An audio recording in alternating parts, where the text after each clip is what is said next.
Herry-Priyono from Indonesia.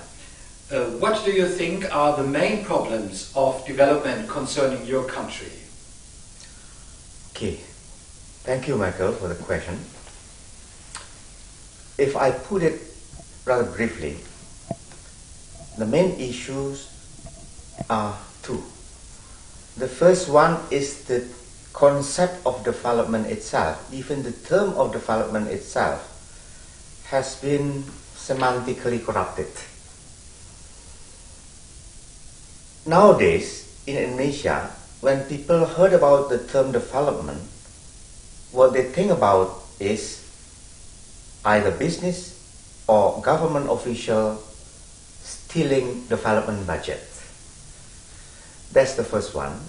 And the second one is, yes, what they think about that kind of corruption is really taking place on the ground, in the sense that the level of corruption coming from the theft of this development budget is quite high. Okay, thank you. A second question would be concerning our workshops. What are in your eyes the key elements of the concept of a common good? Okay.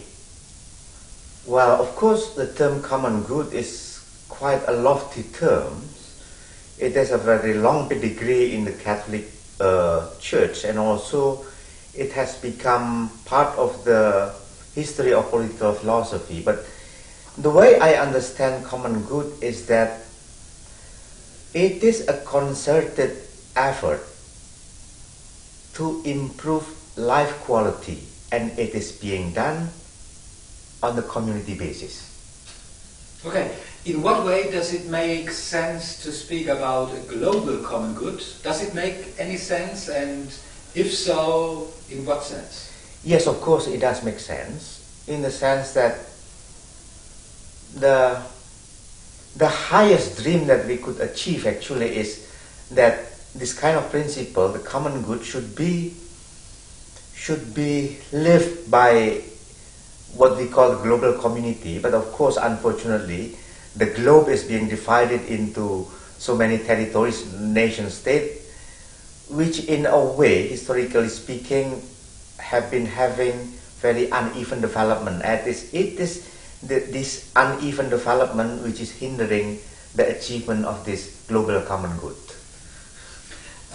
Going back to Indonesia, when you think about Indonesia and the tradition and the culture of Indonesia, what are the cultural characteristics of development of your culture, Indonesia in that case, which you could bring in the discourse about development?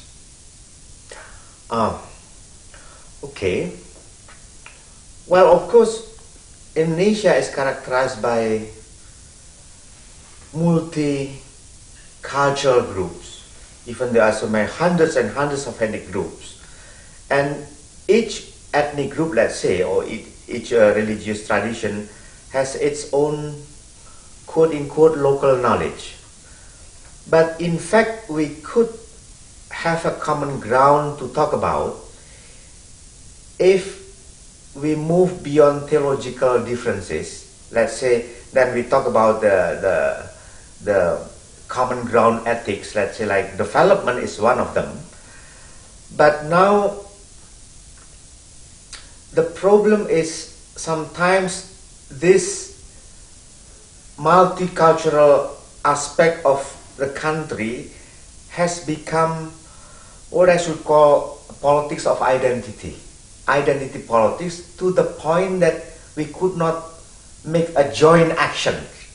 So it is a case of, well, theoretically speaking, postmodernism being pushed too far in such a way that there is no what we call the common, the public, and the shared interest. Oh, thank you. Very interesting. I have a last question. What are, in your eyes, the most important political steps the world society should go through during the next decade if we think about a fair and sustainable development? Okay. The way I understand development, which is being conducted in Indonesia, is that, of course, we have to somehow use the state, the government, also the market. But the way we experience in Indonesia is that we cannot trust too much those two forces. I think what I should call community-based organization in terms of conducting development has been forgotten for too long. And I think if we are to have sustainable development, we have to revive the tradition of community-based organization in conducting development, just to have to counterbalance sometimes the detrimental impact of the government and business, or the government and business nexus. Thank you. Thank you very much.